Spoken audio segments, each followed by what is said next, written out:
ഭൂമിയിൽ എന്തെങ്കിലും ഇവർക്കൊന്നും ചെയ്യാൻ പറ്റില്ല. എല്ലാം സ്വർഗത്തിൽ ചെന്നിട്ടേ നിങ്ങൾക്ക് കിട്ടുള്ളൂ. ഇത് ചില രാഷ്ട്രീയ പാർട്ടികൾ പറയുന്ന പോലെ അല്ലേ, ഞങ്ങൾ അധികാരത്തിൽ വന്നാൽ അങ്ങ് ഉണ്ടാക്കി കളയുമെന്ന് പറയുന്ന പോലെ അല്ലേ. കേന്ദ്രത്തിൽ അധികാരത്തിൽ വന്നാൽ കേരളം ഭരിക്കുന്നവൻ ശരിയാക്കി കളി. കേരളം ഭരിക്കുമ്പോൾ ഒന്ന് ശരിയാക്കി കാണിച്ചാൽ പോരെ. കേന്ദ്രത്തിൽ അധികാരത്തിൽ വന്നിട്ട് ഇതൊന്നും കാണിക്കണ്ടല്ലോ, കേരളത്തിൽ ഇതൊക്കെ കാണിക്കാമായിരുന്നല്ലോ. ഈ ഭൂമിയിൽ ഒന്നും ചെയ്യാൻ കഴിവില്ലാത്ത ഒരു ദൈവത്തിന് അല്ലെങ്കിൽ ഒരു മതവിശ്വാസത്തിന് സ്വർഗത്തിൽ എന്ത് വഴക്കാ ചെയ്യാനാ പറ്റുന്നത്? നിങ്ങൾ ഇന്ന് തേണ്ടിത്തരം കാണിക്കുന്ന ഒരുത്തനെ ഇവിടെ ശിക്ഷിക്ക്, കാണിച്ചതാ. ഈ തോന്നിയാസം കാണിക്കുന്നവനെ ദൈവം ഇവിടെ വെച്ച് തന്നെ ശിക്ഷിച്ച് കാണിച്ചു കൊടുക്കട്ടെ മനുഷ്യനെ. അപ്പം അവിടെ നിൽക്കില്ലേ ആ തോന്നിയാസങ്ങൾ? ഇല്ലേ?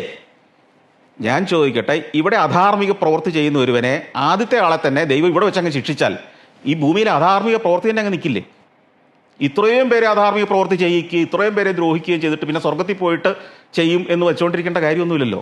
ഒരു എക്സാം ഹാളിൽ സ്റ്റുഡൻസ് എക്സാം എഴുതിക്കൊണ്ടിരിക്കുമ്പം ആ സ്റ്റുഡൻസ് അവരുടെ ചോദ്യങ്ങൾക്ക് റോങ് ആൻസർ ആണ് എഴുതുന്നത് എന്ന് എക്സാമിനർ കണ്ടു കഴിഞ്ഞാലും ആ എക്സാമിനർ ഒരു നല്ല എക്സാമിനർ ആണെങ്കിൽ അവിടെ ഇൻ്റർഫിയർ ചെയ്യില്ല.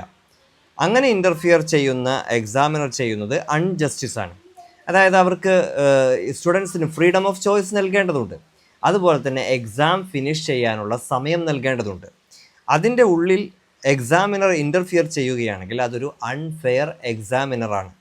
കാരണം എക്സാം എഴുതുവാൻ അവർക്ക് പഠിക്കുവാനായി സിലബസ് കൊടുത്തതാണ്. ആ സിലബസ് കൃത്യമായി പഠിച്ചതിന് ശേഷമാണ് കുട്ടികൾ എക്സാം എഴുതാൻ വരേണ്ടത്.